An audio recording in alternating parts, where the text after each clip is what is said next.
This is the story of the brutal murder of Katie Janness and her dog Bowie.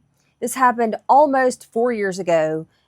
Next month, July the 27th, will be 4 years since Katie and Bowie were brutally murdered in Piedmont Park in Midtown Atlanta. And this is Katie's story. 40-year-old Katie Janness and her girlfriend of 7 years, Emma, they lived and worked in Midtown Atlanta. They both had a pit bull.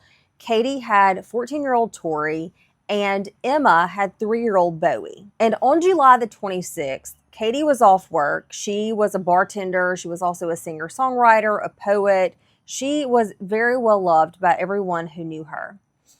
And on July the 26th, Katie was not working, but Emma was at work. Emma was working at a place called Henry's Tavern. It's reported that around 11 p.m. that Katie decides that she is going to leave their residence, take Bowie for a walk, and she is going to swing by Henry's Tavern to visit with Emma for a moment. And then it was her plan to wait until Emma got off work so that she could walk Emma back home. So around 11:35, about 35 minutes after it's reported that Katie leaves her residence with Bowie in tow, that she actually arrives at Henry's Tavern. She visits for just a little bit with Emma. Emma tells her that she is going to finish up the night and then she will call or she will text Katie. Katie can swing back by and they can walk back home together. At this point, Katie decides that she's going to leave and she is going to take Bowie through a walk in Piedmont Park, which is reportedly something that she regularly did. At 12:09 a.m., this image that you see on the screen, this is the last known image of Katie and Bowie. This is an image of them crossing the crosswalk there, headed towards Piedmont Park. This is at 12:09 a.m. on July the 27th. Just about 10 minutes later, Emma finishes up her shift and she begins to try to call and text Katie to let her know, hey, I'm done with my shift. You can swing back by. We can walk home together. But all of her calls and all of her text messages went unanswered. Now, Emma was not immediately alarmed by this. She thought that maybe Katie's phone had died, and so she decides that she is just going to go back to the house herself. She expects that when she gets there that she's going to find Katie and she's going to find Bowie. But when she arrives back at their residence, she doesn't find either one of them. And she's starting to get just a little bit concerned. So it is at that point that Emma decides, I'm going to pull up the Find My iPhone and see where she is. And so Emma pulls it up on her phone and she sees that Katie's phone is in Piedmont Park and that it's not moving. So at this point, she's really thinking that maybe Katie dropped her phone and doesn't realize she's dropped her phone. She decides she's going to get on a bike and she is going to ride over to Piedmont Park to see what is going on. Now, by the time Emma gets to Piedmont Park, at this point, it is around 1 a.m. She enters the park and up ahead, about 50 or so feet, it's been reported, she sees something lying in the street. As she continues to walk towards whatever this is that she sees lying in the road, she quickly realizes that it's Bowie. It's her dog lying there in the road, and she immediately knows that he is either seriously injured or he is dead. She comes up to him and she realizes that Bowie has been brutally attacked and that he has already passed away. She then starts to panic. She has no clue where Katie is. She starts scanning the park, looking for any sign of Katie, and a little bit farther up ahead to the right-hand side, under a tree, she notices something. As she approaches, she quickly realizes that it is her girlfriend, 40-year-old Katie Janness. And she immediately realizes that Katie has been brutally and viciously attacked. She very quickly becomes really afraid that whomever did this to Katie and Bowie could still be there in the park and maybe coming after her. So she decides that she is going to run back to the entrance of the park and make a 911 call, which is what she does. Her 911 call comes in to Atlanta Police Department around 1:10 a.m. So Emma gets off the phone with 911, and what she has witnessed that has been done to her girlfriend Katie is extremely difficult to talk about. Katie, according to her autopsy, had over 50 stab wounds to her head, her face, her neck, her chest, including both of her eyes. She also had the letters F-A-T carved into her torso.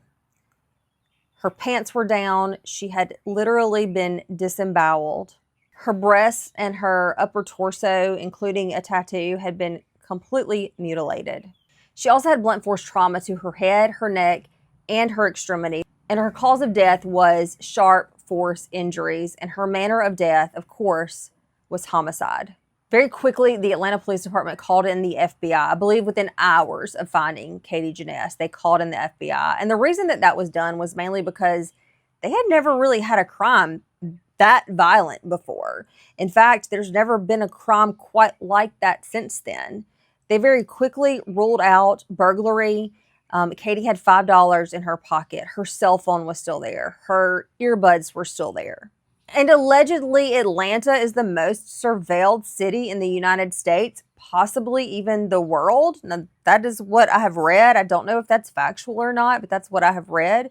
We do know that there's that image of Katie and Bowie crossing that crosswalk there, going into the park. We also know that the park either had no security cameras inside the park or very few.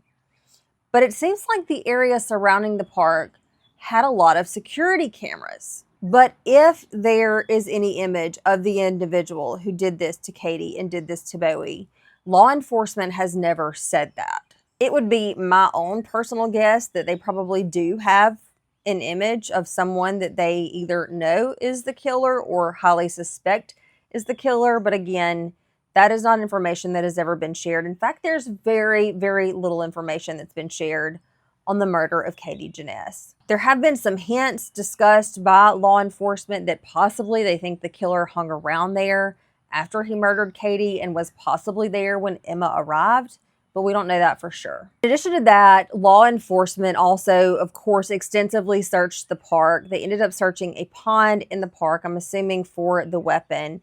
And they actually cut down a portion of that tree and took it in as evidence. That tree that Katie's body was found under, they took a portion of that tree into evidence. But here we are almost 4 years later and still no answers. There is a $10,000 reward for anyone who has any information on who took the life of Katie Janness. You can remain anonymous if you have any information. I feel like this is one of those cases that is probably just one tip away from solving it. I feel like law enforcement probably has almost every piece of the puzzle, but they're just waiting for that one piece to make it all fit together so that they can apprehend this individual and charge this individual. Now, that's just my own speculation. That may not be the case at all, but I have a feeling there's a great deal more evidence than we are aware of.